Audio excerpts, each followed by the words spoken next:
আমি ভিক্ষা করে ফিরতেছিলেম গ্রামের পথে পথে।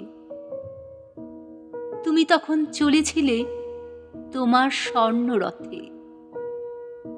অপূর্ব এক স্বপ্ন সম লাগতেছিল চক্ষে মম। কি বিচিত্র শোভা তোমার, কি বিচিত্র সাজ। আমি মনে ভাবতেছিলেম এ কোন মহারাজ। আজি শুভক্ষণে রাত প্রহালো। ভেবেছিলেম তবে আজ আমারই দ্বারে দ্বারে ফিরতে নাহি হবে। বাহির হতে নাহি হতে কাহার দেখা পেলেম পথে। চলিতে রথ ধনধান্য ছড়াবে দুই ধারে। মুঠা মুঠা কুড়িয়ে নেব, নেব ভারে ভারে। দেখি সহসা রথ থেমে গেল আমার কাছে এসে। আমার মুখপানে চেয়ে নামলে তুমি হেসে। দেখে মুখের প্রসন্নতা জুড়িয়ে গেল সকল ব্যথা।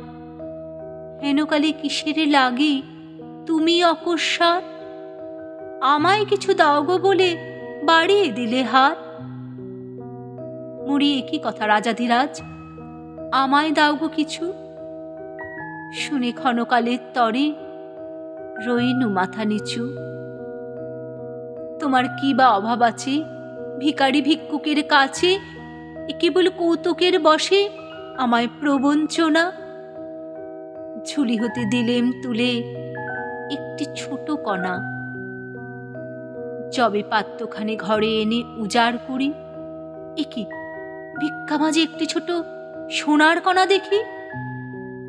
দিলেম জাজ রাজ ভিখারিরে, স্বর্ণ হয়ে এলো ফিরে।